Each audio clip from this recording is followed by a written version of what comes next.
Hai teman-teman, selamat datang di IT News. Tempatnya berita aktual dan fakta yang jarang diungkap media lain. Yuk dukung kami dengan cara subscribe, like, komen, dan share, supaya lebih banyak orang tahu apa yang sebenarnya terjadi.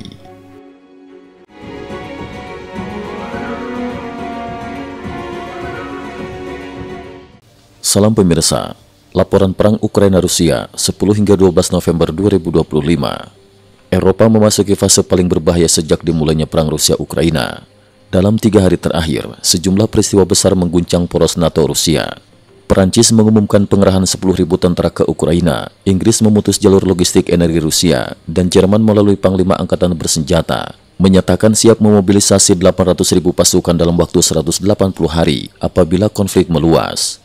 Di medan tempur, Ukraina melancarkan serangan terdalam sepanjang perang, menjangkau 1.300 hingga 1.400 km ke dalam wilayah Rusia.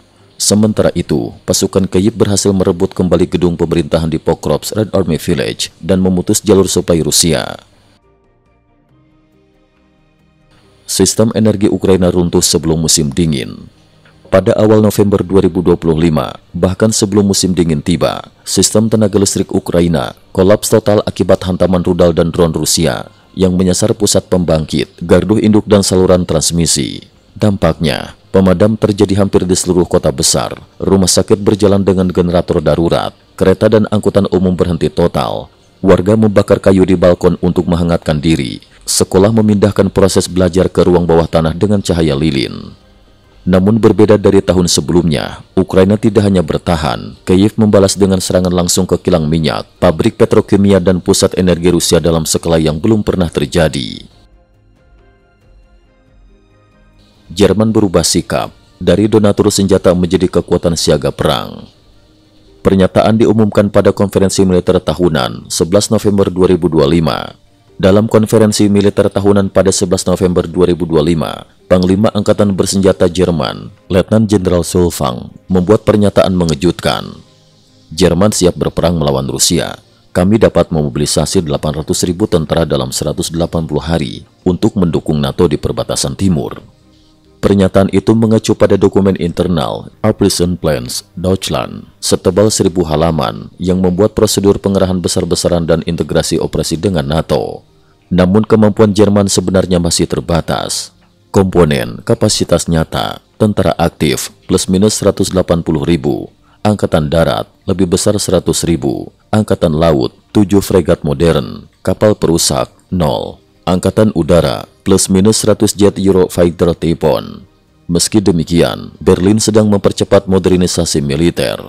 25 miliar euro untuk 1.000 tank Panther, pengiriman Patriot dipercepat, dorongan pencabutan batasan jarak tembak senjata Eropa, upaya menggunakan 170 miliar euro aset Rusia yang dibukukan untuk membantu Ukraina.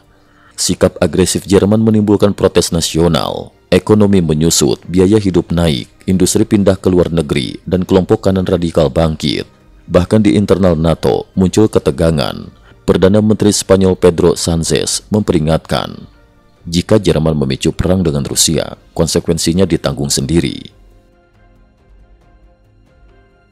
Potensi eskalasi nuklir jika NATO berkumpul di perbatasan Rusia.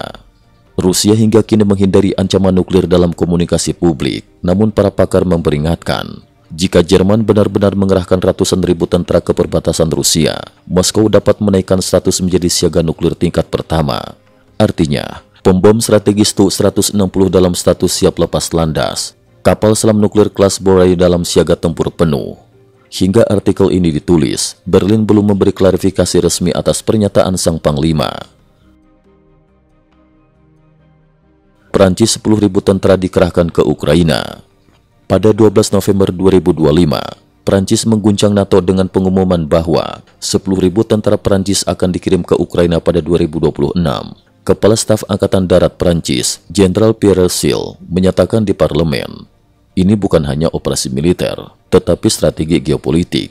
Eropa tidak boleh selamanya bergantung pada Amerika Serikat. Makna strategis langkah Perancis: 1. Memberi sinyal keras kepada Rusia. 2. Menekan anggota NATO yang pasif. 3. Mendorong Eropa menjadi kekuatan militer mandiri. Langkah ini dinilai sebagai taruhan besar yang berpotensi memicu konflik langsung dengan Rusia. Inggris, aksi militer dan sanksi energi bertambah agresif. Sejak 10 hingga 12 November 2025, Inggris meningkatkan aktivitas militer dan tekanan ekonomi. Langkah Inggris, latihan perebutan pelabuhan Rusia dengan jet Typhoon di Laut Utara, melarang kapal berbendera Inggris mengangkut LNG dan minyak Rusia, melarang perusahaan Inggris mengasuransikan pengiriman energi Rusia, memberikan 13 juta font untuk memperbaiki sistem energi Ukraina, bekerja dengan AS UI menekan pendapatan minyak Rusia.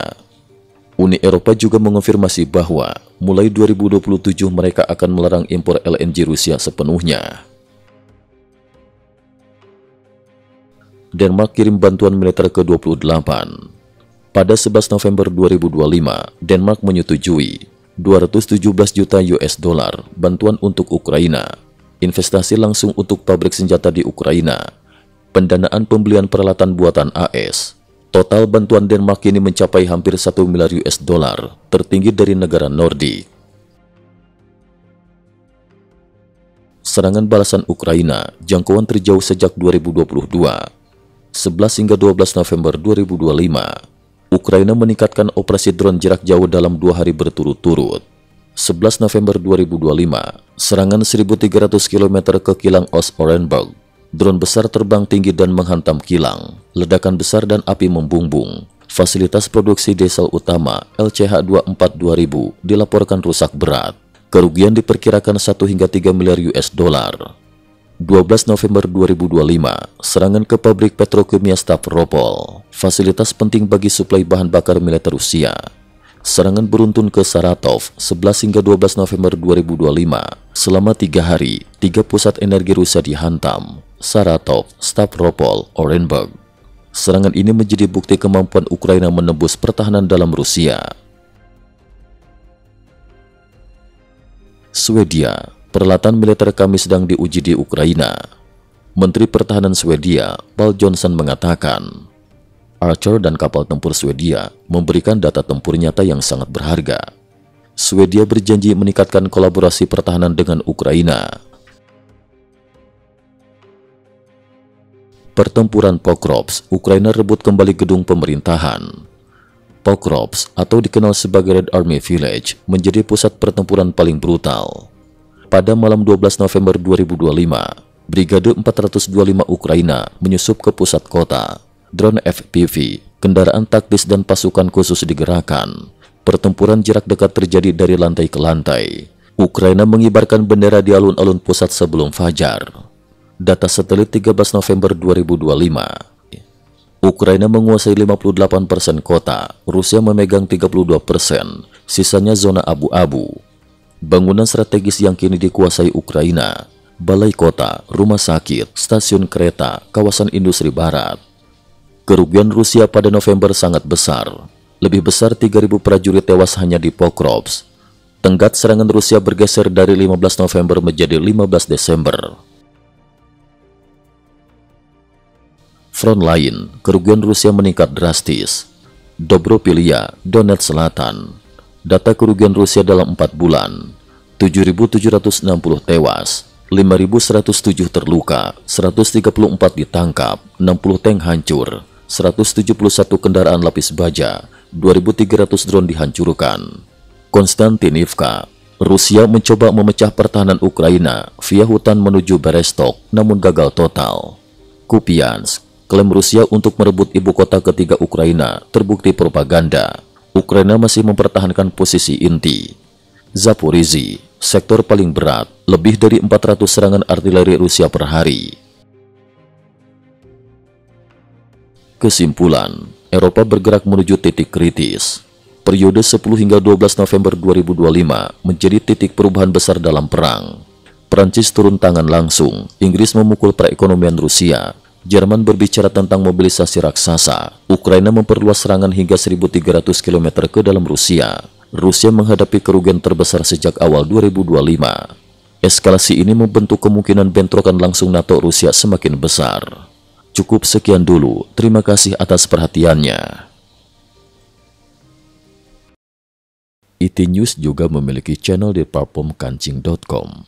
Mohon kunjungan dan bantu subscribe agar bisa mengikuti perkembangan dunia tanpa batas. Terima kasih. Link kancing ada di dalam description.